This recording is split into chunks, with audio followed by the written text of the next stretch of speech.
أعوذ بالله من الشيطان الرجيم. بسم الله الرحمن الرحيم. ومن يقنت منكن لله ورسوله وتعمل صالحا نؤتها أجرها مرتين وأعتدنا لها رزقا كريما. يا نساء النبي لستن كأحد من النساء إن اتقيتن فلا تخضعن بالقول فيطمع الذي في قلبه مرض وقلن قولا معروفا وقرن في بيوتكن ولا تبرجن تبرج الجاهلية الأولى وأقمنا الصلاة وآتينا الزكاة وأطعنا الله ورسوله إنما يريد الله ليذهب عنكم الرجس أهل البيت ويطهركم تطهيرا.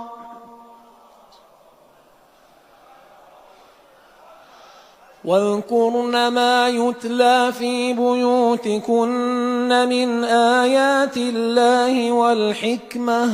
إن الله كان لطيفا خبيرا.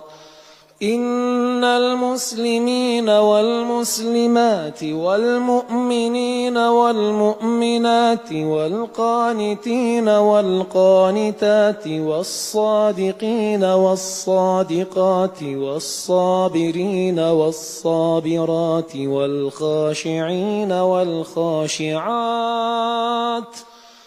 والخاشعين والخاشعات والمتصدقين والمتصدقات والصائمين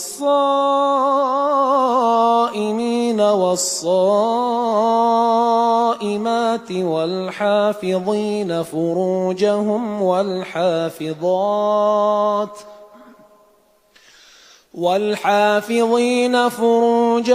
والحافظات والذاكرين الله كثيرا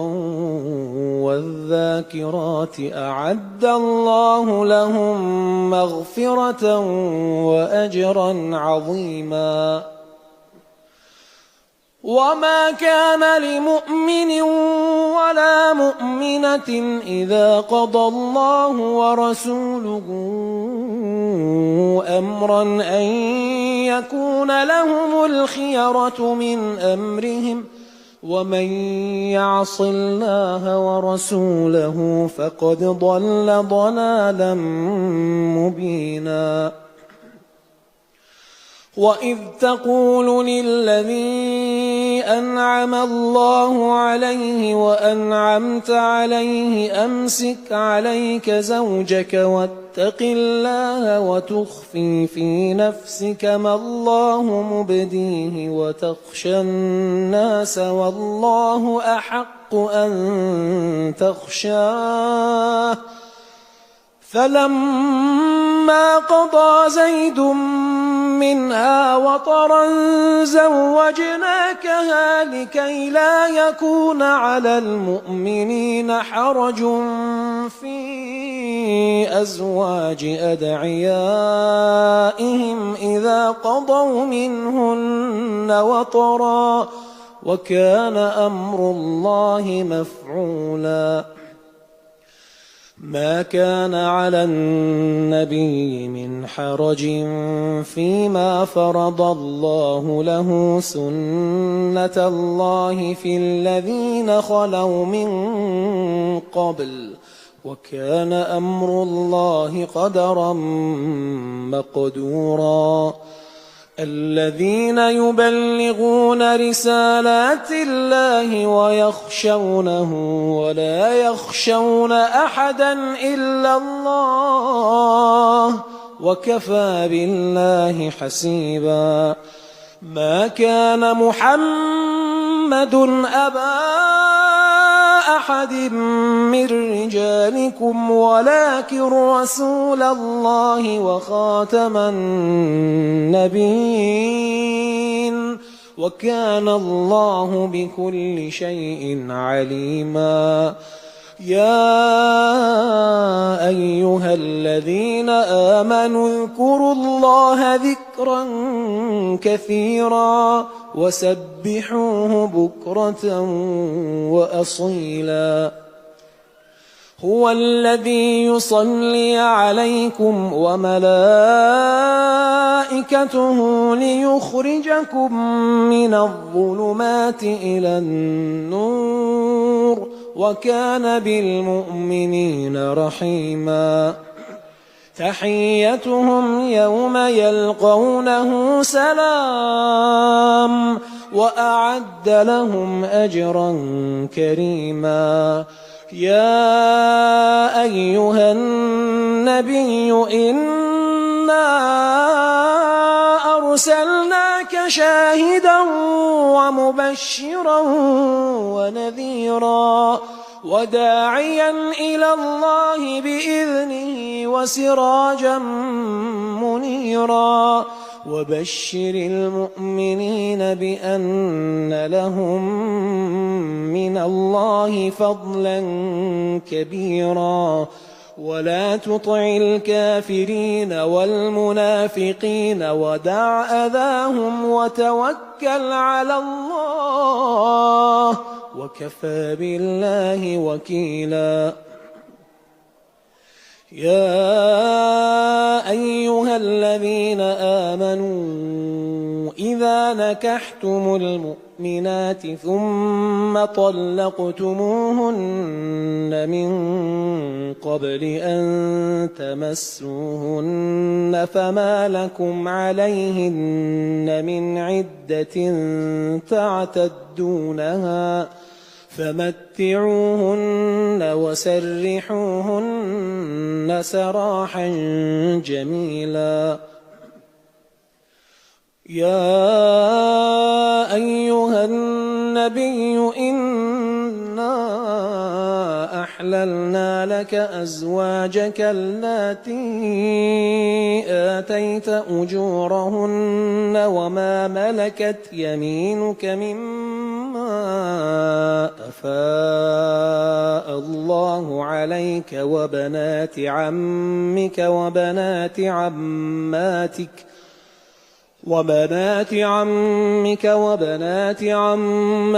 وبنات خالك وبنات خالاتك اللاتي هاجرن معك وامرأة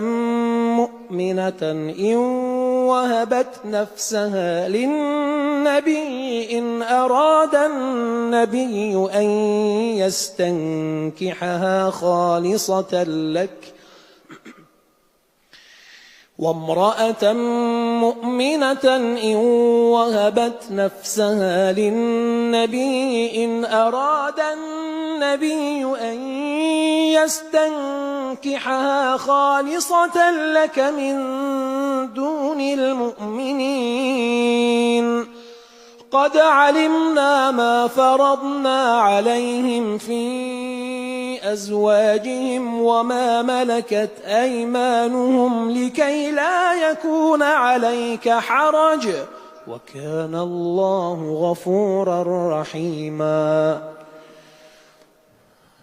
أعوذ بالله من الشيطان الرجيم. ترجي من تشاء منهن وتؤوي إليك من تشاء ومن ابتغيت ممن عزلت فلا جناح عليك ذلك أدنى أن تقر أعينهن ولا يحزن ويرضين بما آتيتهن كلهن والله يعلم ما في قلوبكم وكان الله عليما حليما. لا يحل لك النساء من بعد ولا أن تبدل بهن من أزواج ولو أعجبك حسنهن إلا ما ملكت يمينك وكان الله على كل شيء رقيبا. يا أيها الذين آمنوا لا تدخلوا بيوت النبي إلا أن يؤذن لكم إلى طعام غير ناظرين إناه ولكن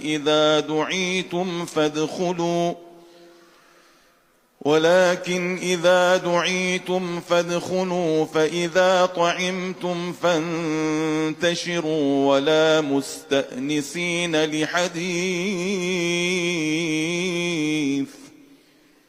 إن ذلكم كان يؤذي النبي فيستحيي منكم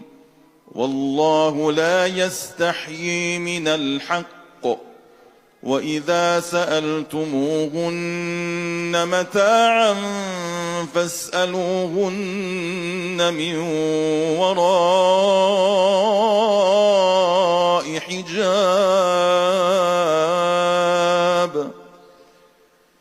ذلكم أطهر لقلوبكم وقلوبهن وما كان لكم أن تؤذوا رسول الله ولا أن تنكحوا أزواجه من بعده أبدا إن ذلكم كان عند الله عظيما. إن تبدوا شيئا أو تخفوه فإن الله كان بكل شيء عليما. لا جناح عليهن في آبائهن ولا أبنائهن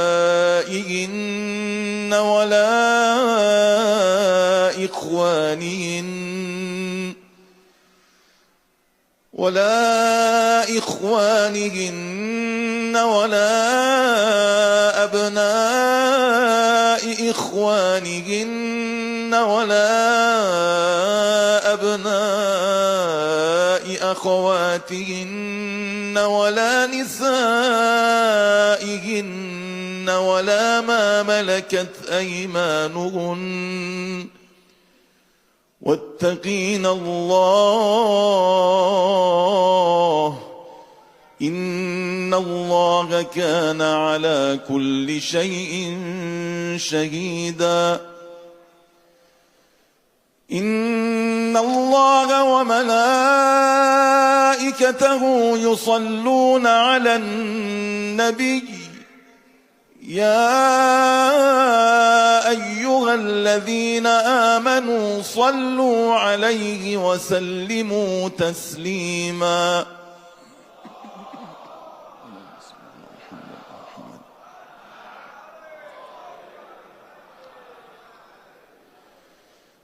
إن الذين يؤذون الله ورسوله لعنهم الله في الدنيا والآخرة وأعد لهم عذابا مهينا. والذين يؤذون المؤمنين والمؤمنات بغير ما اكتسبوا فقد احتملوا بهتانا وإثما مبينا. يا أيها النبي قل لأزواجك وبناتك ونساء المؤمنين يدنين عليهن من جلابيبهن ذلك أدنى أن يعرفن فلا يؤذين. وكان الله غفورا رحيما لئن لم ينته المنافقون والذين في قلوبهم مرض والمرجفون في المدينة لنغرينك بهم ثم لا يجاورونك فيها إلا قليلا ملعونين أينما ثقفوا أخذوا وقتلوا تقتيلا سنة الله في الذين خلوا من قبل ولن تجد لسنة الله تبديلا يسألك الناس عن الساعة قل إنما علمها عند الله وما يدريك لعل الساعة تكون قريبا إن الله لعن الكافرين وأعد لهم سعيرا خالدين فيها أبدا لا يجدون وليا ولا نصيرا يوم تقلب وجوههم في النار يقولون يا ليتنا أطعنا الله وأطعنا الرسولا وقالوا ربنا إنا أطعنا سادتنا وكبراءنا فأضلونا السبيلا ربنا آتهم ضعفين من العذاب والعنهم لعنا كبيرا يا أيها الذين آمنوا لا تكونوا كالذين آذوا موسى فبرأه الله مما قالوا وكان عند الله وجيها يا أيها الذين آمنوا اتقوا الله وقولوا قولا سديدا يصلح لكم أعمالكم ويغفر لكم ذنوبكم ومن يطع الله ورسوله فقد فاز فوزا عظيما إنا عرضنا الأمانة على السماوات والأرض والجبال فأبين أن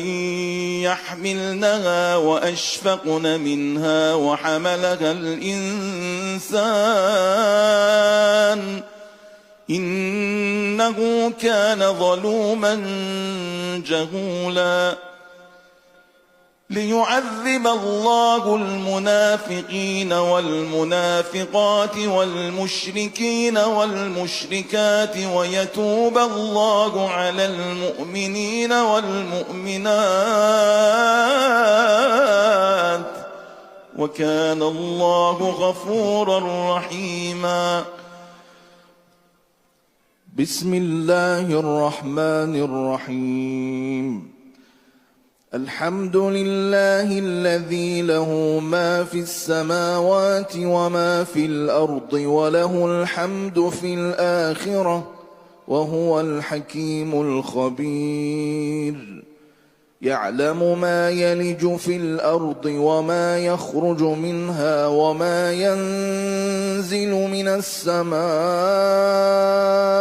وما يعرج فيها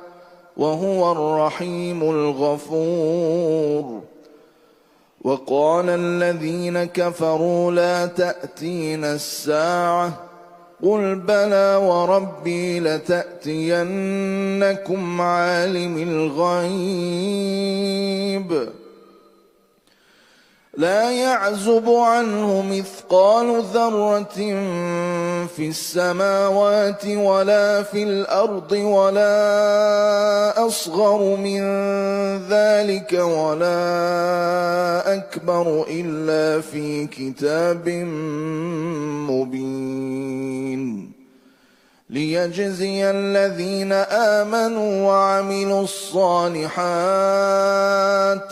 أولئك لهم مغفرة ورزق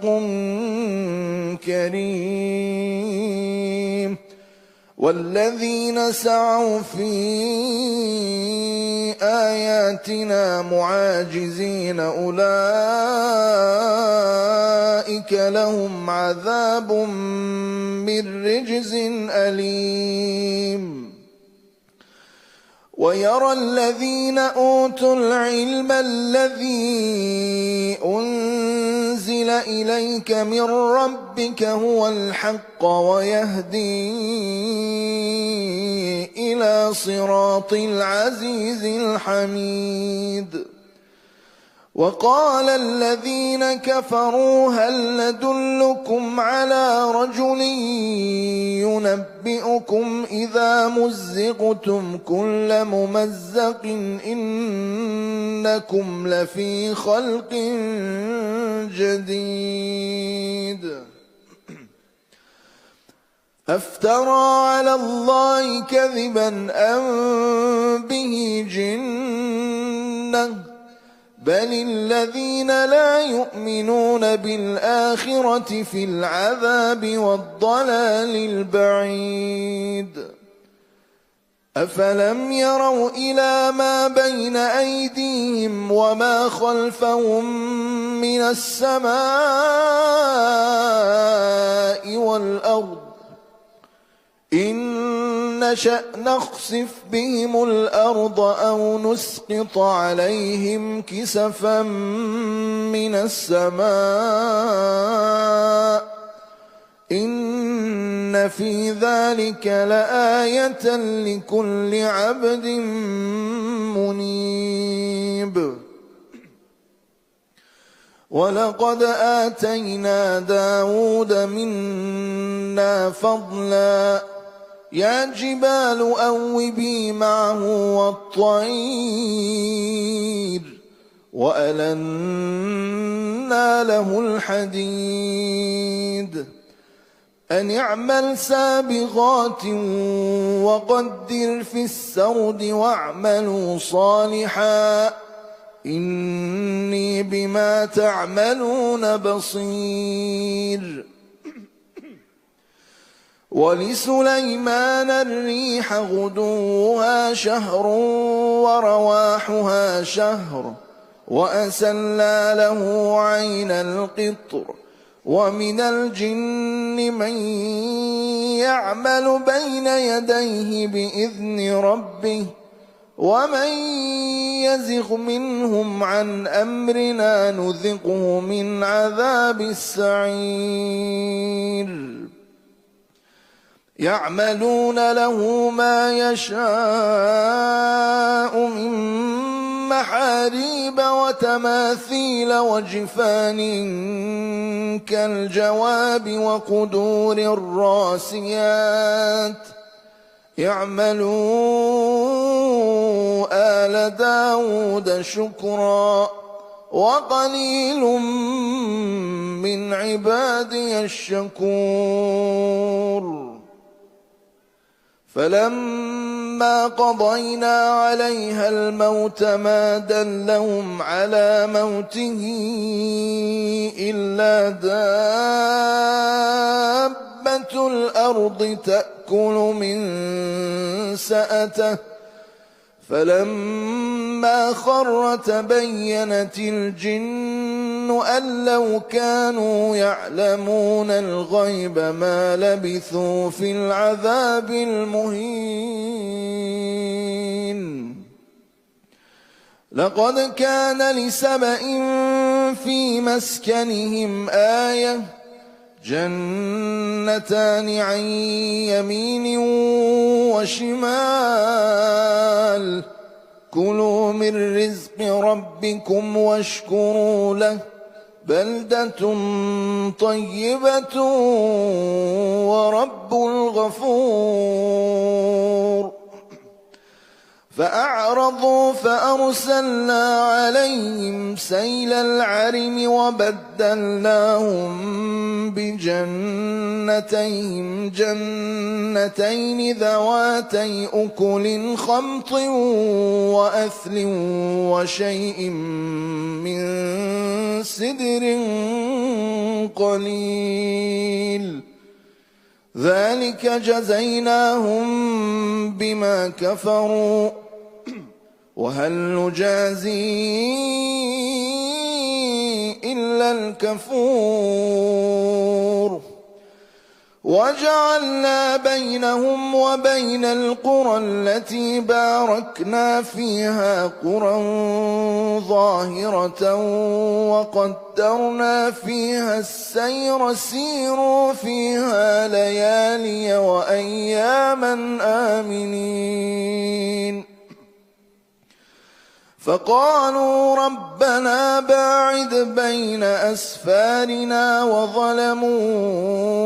أنفسهم فجعلناهم أحاديث ومزقناهم كل ممزق إن في ذلك لآيات لكل صبار شكور ولقد صدق عليهم إبليس ظنه فاتبعوه إلا فريقا من المؤمنين وما كان له عليهم من سلطان إلا لنعلم من يؤمن بالآخرة ممن هو منها في شك وربك على كل شيء حفيظ قل ادعوا الذين زعمتم من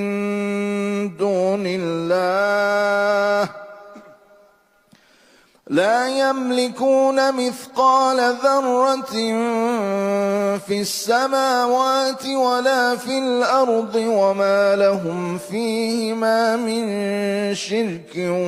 وما له منهم من ظهير أعوذ بالله من الشيطان الرجيم ولا تنفع الشفاعة عنده إلا لمن أذن له حتى إذا فزع عن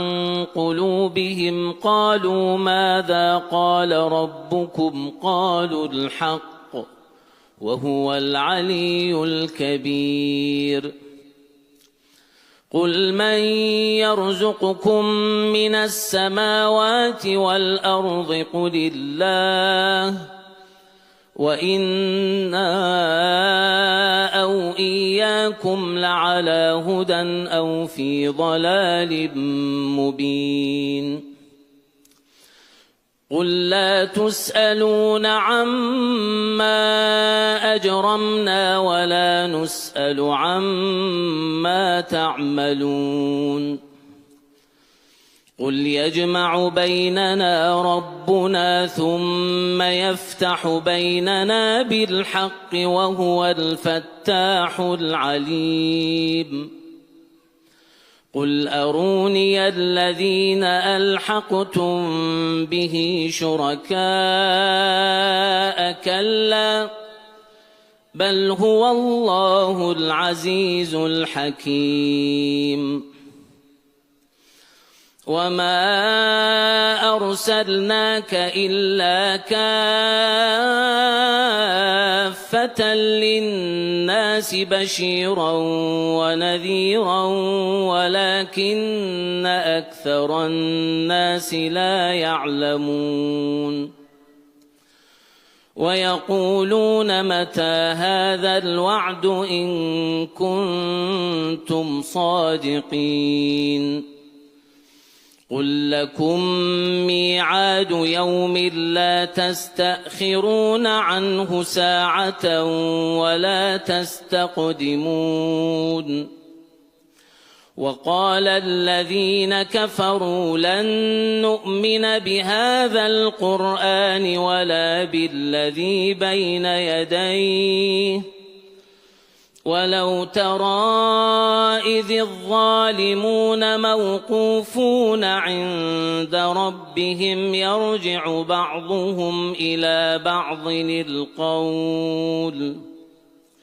يرجع بعضهم إلى بعض القول يقول الذين استضعفوا للذين استكبروا لولا أنتم لكنا مؤمنين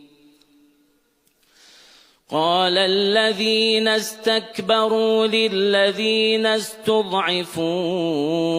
أنحن صددناكم عن الهدى بعد إذ جاءكم بل كنتم مجرمين وقال الذين استضعفوا للذين استكبروا بل مكر الليل والنهار إذ تأمروننا أن نكفر بالله ونجعل له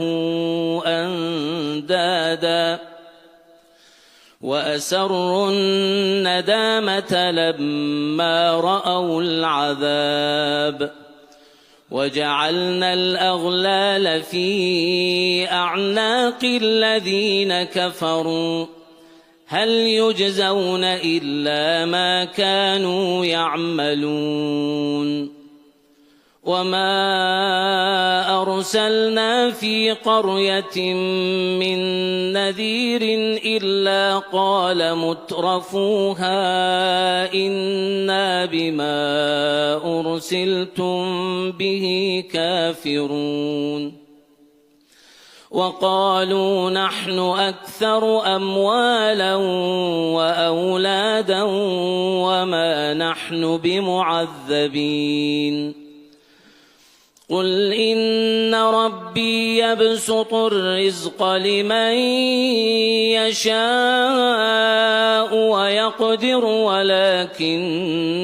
أكثر الناس لا يعلمون وما أموالكم ولا أولادكم بالتي تقربكم عندنا زلفى إلا من آمن وعمل صالحا فأولئك لهم جزاء الضعف بما عملوا وهم في الغرفات آمنون والذين يسعون في آياتنا معاجزين أولئك في العذاب محضرون قل إن ربي يبسط الرزق لمن يشاء من عباده ويقدر له وما أنفقتم من شيء فهو يخلفه وهو خير الرازقين ويوم يحشرهم جميعا ثم يقول للملائكة أهؤلاء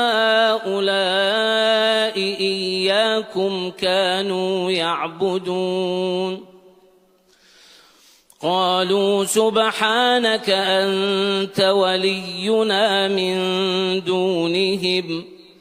بل كانوا يعبدون الجن أكثرهم بهم مؤمنون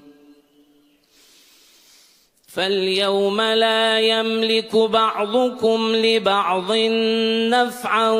ولا ضرا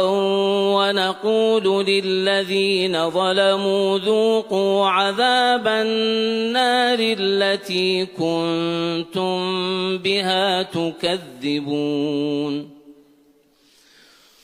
وإذا تتلى عليهم آياتنا بينات قالوا ما هذا إلا رجل يريد أن يصدكم عما كان يعبد آباؤكم قالوا ما هذا إلا رجل يريد أن يصدكم عما كان يعبد آباؤكم وقالوا ما هذا إلا إفك مفترى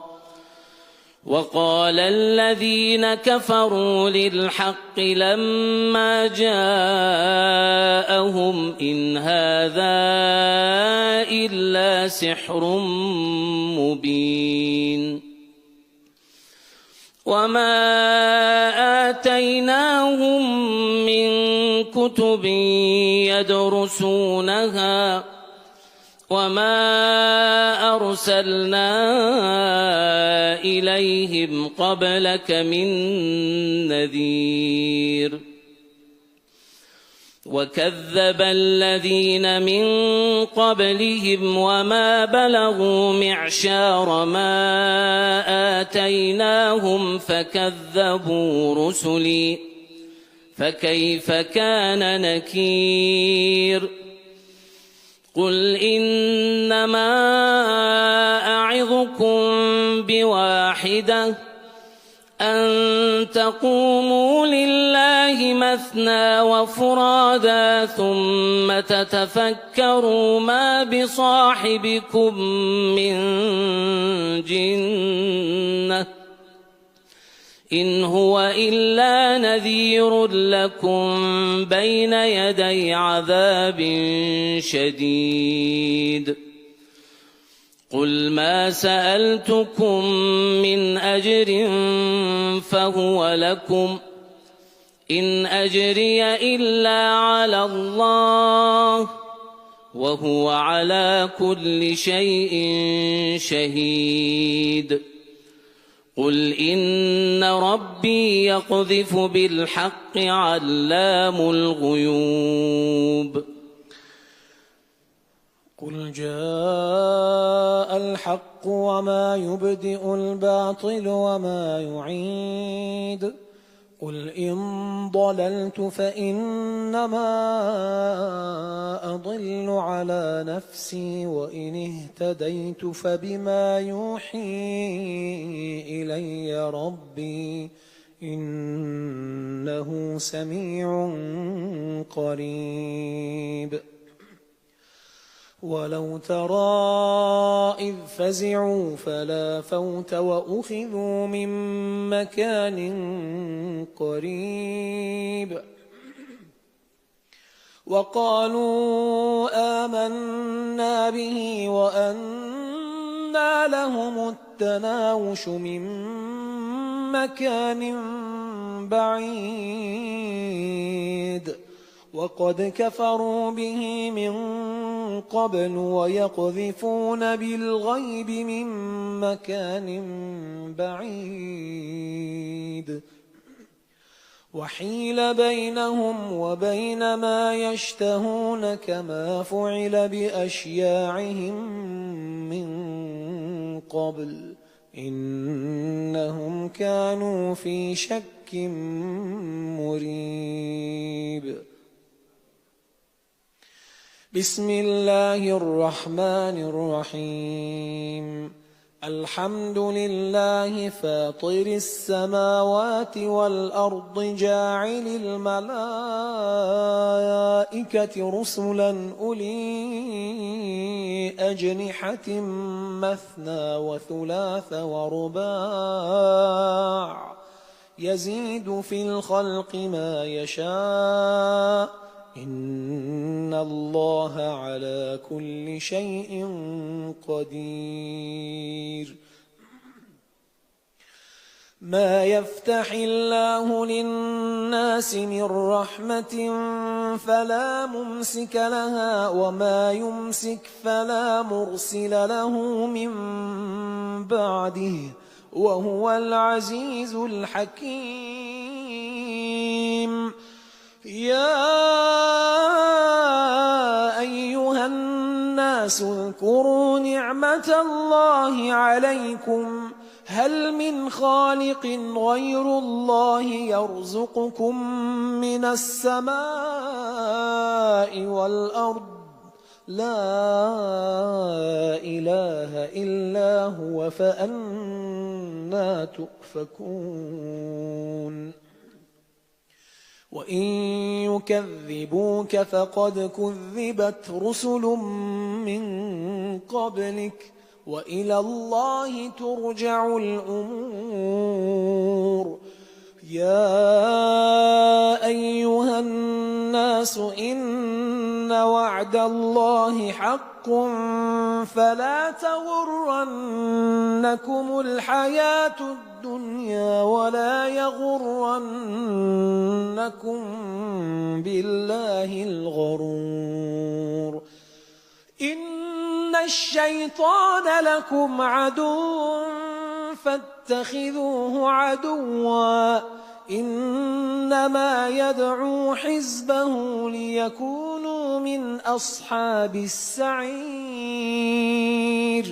الذين كفروا لهم عذاب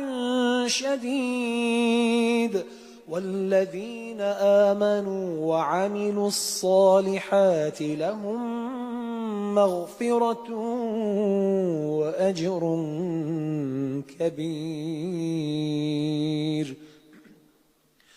أفمن زين له سوء عمله فرآه حسنا فإن الله يضل من يشاء ويهدي من يشاء فلا تذهب نفسك عليهم حسرات إن الله عليم بما يصنعون. والله الذي أرسل الرياح فتثير سحابا فسقناه إلى بلد ميت فأحيينا به الأرض بعد موتها كذلك النشور. من كان يريد العزة فلله العزة جميعا إليه يصعد الكلم الطيب والعمل الصالح يرفعه والذين يمكرون السيئات لهم عذاب شديد ومكر أولئك هو يبور. والله خلقكم من تراب ثم من نطفة ثم جعلكم أزواجا وما تحمل من أنثى ولا تضع إلا بعلمه وما يعمر من معمر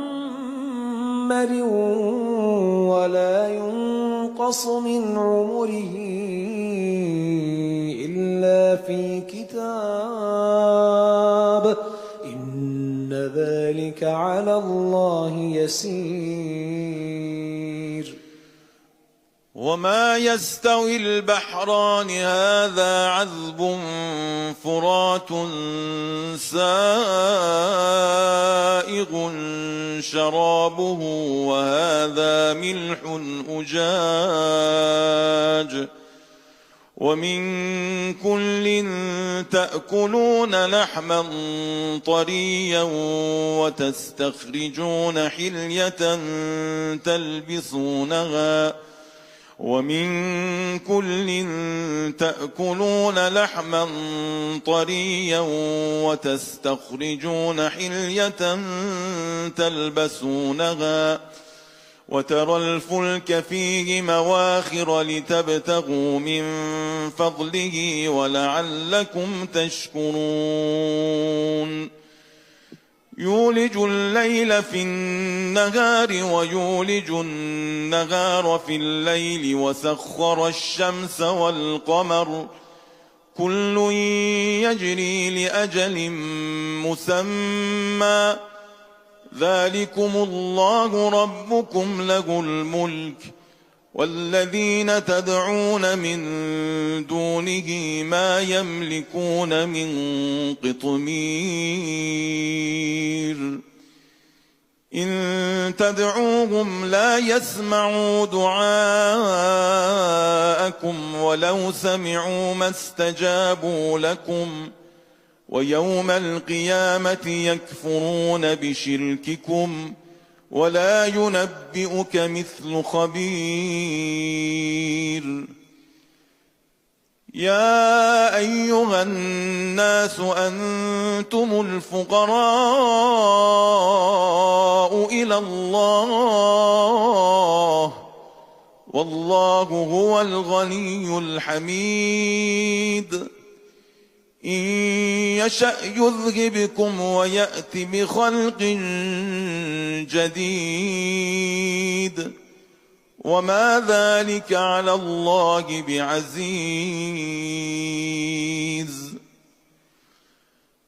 ولا تزر وازرة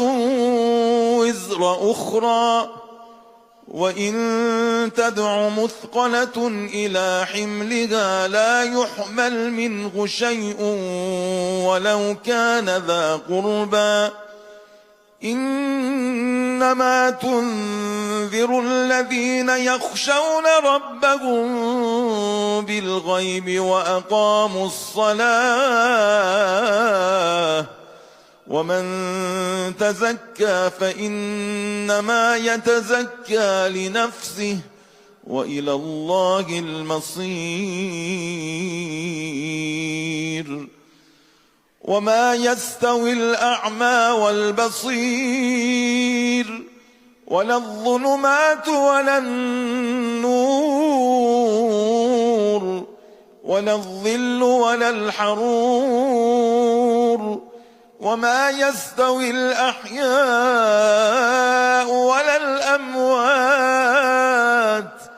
إن الله يسمع من يشاء وما أنت بمسمع من في القبور إن أنت إلا نذير إنا أرسلناك بالحق بشيرا ونذيرا وإن من أمة إلا خلا فيها نذير وإن يكذبوك فقد كذب الذين من قبلهم جاءتهم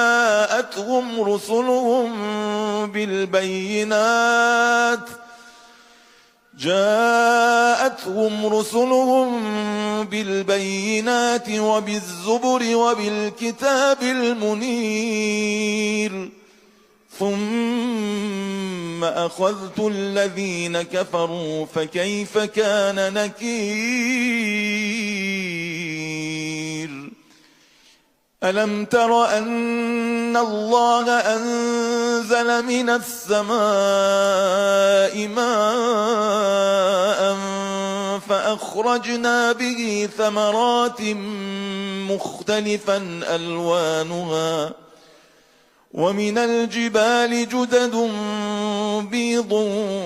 وحمر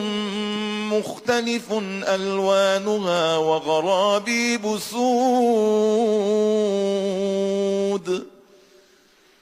ومن الناس والدواب والأنعام الأنعام مختلف ألوانه كذلك إنما يخشى الله من عباده العلماء إن الله عزيز غفور إن الذين يتلون كتاب الله وأقاموا الصلاة وأنفقوا مما رزقناهم سرا وعلانية يرجون تجارة لن تبور ليوفيهم أجورهم ويزيدهم من فضله إنه غفور شكور والذي أوحينا إليك من الكتاب هو الحق مصدقا لما بين يديه إن الله بعباده لخبير بصير ثم أورثنا الكتاب الذين اصطفينا من عبادنا فمنهم ظالم لنفسه ومنهم مقتصد ومنهم سابق بالخيرات بإذن الله ذلك هو الفضل الكبير جنات عدن يدخلونها يحلون فيها من أساور من ذهب ولؤلؤا ولباسهم فيها حرير وقالوا الحمد لله الذي أذهب عنا الحزن إن ربنا لغفور شكور الذي أحلنا دار المقامة من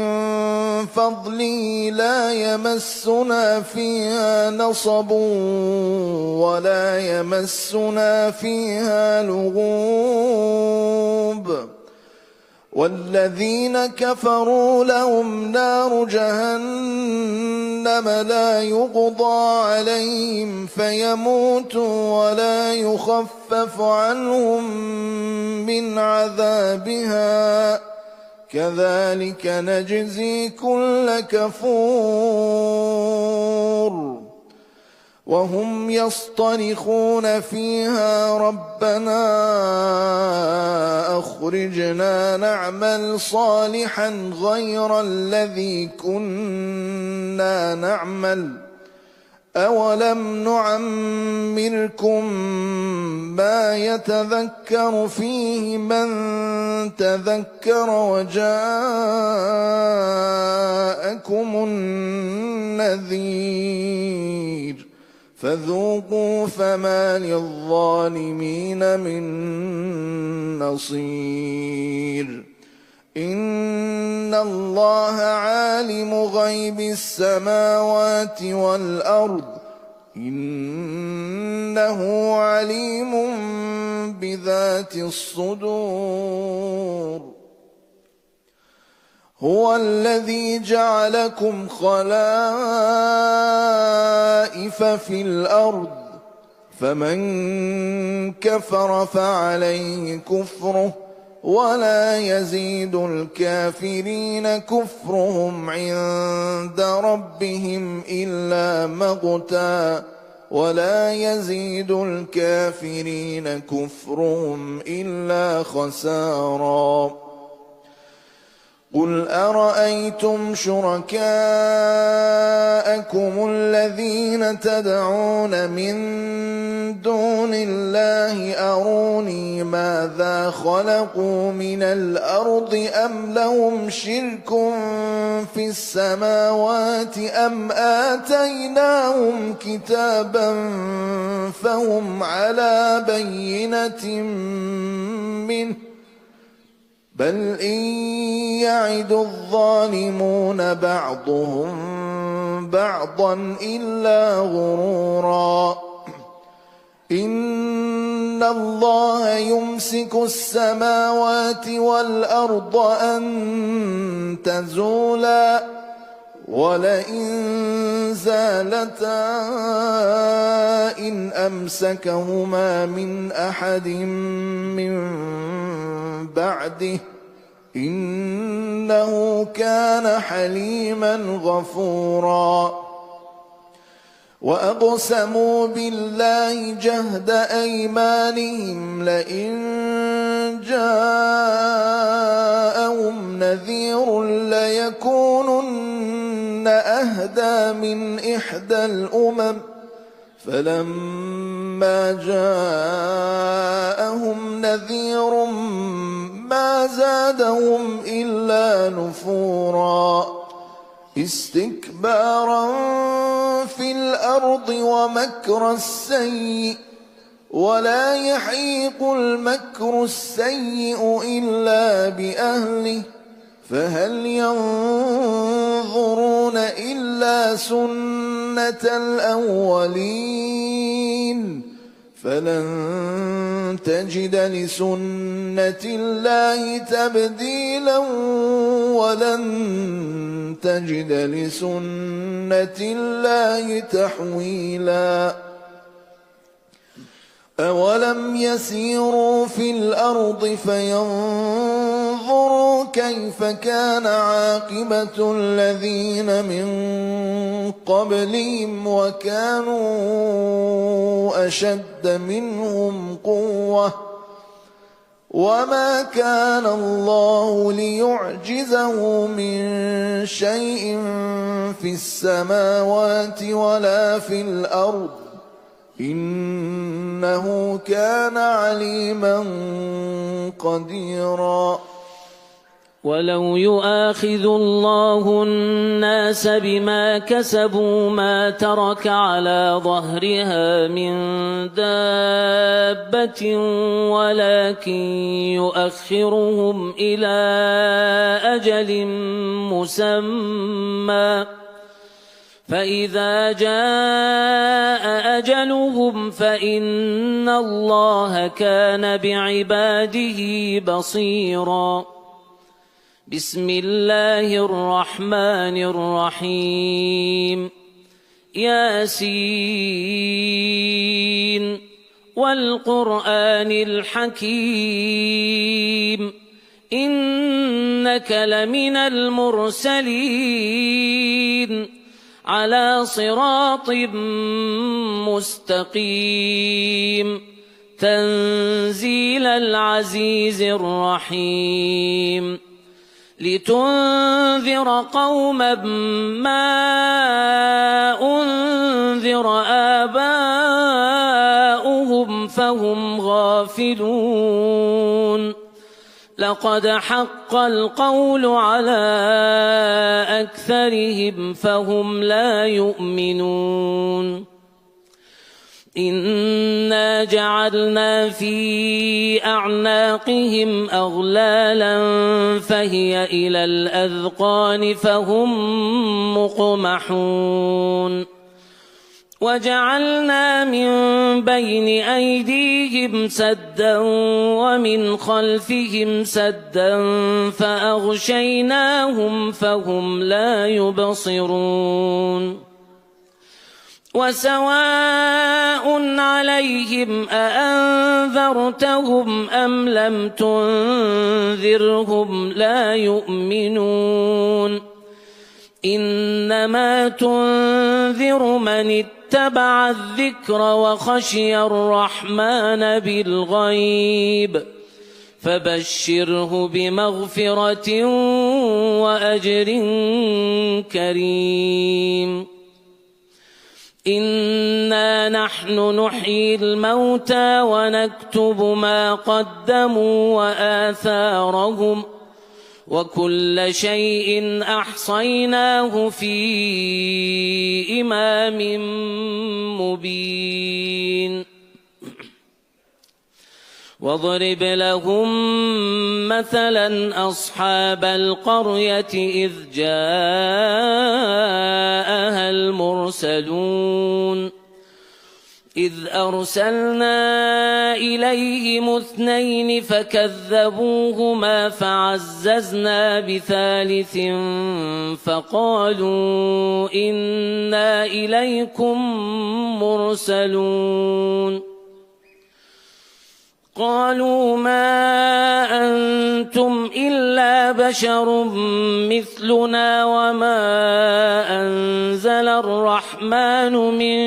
شيء إن أنتم إلا تكذبون قالوا ربنا يعلم إنا إليكم لمرسلون وما علينا إلا البلاغ المبين قالوا إنا تطيرنا بكم لئن لم تنتهوا لنرجمنكم وليمسنكم منا عذاب أليم قالوا طائركم معكم أئن ذكرتم بل أنتم قوم مسرفون وجاء من أقصى المدينة رجل يسعى قال يا قوم اتبعوا المرسلين اتبعوا من لا يسألكم أجرا وهم مهتدون وما لي لا أعبد الذي فطرني وإليه ترجعون أأتخذ من دونه آلهة إن يردني الرحمن بضر لا تغن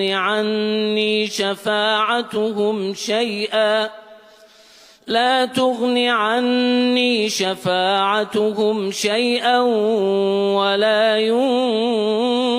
ينقذون إني إذا لفي ضلال مبين إني آمنت بربكم فاسمعون قيل ادخل الجنة قال يا ليت قومي يعلمون بما غفر لي ربي وجعلني من المكرمين صدق الله العلي العظيم.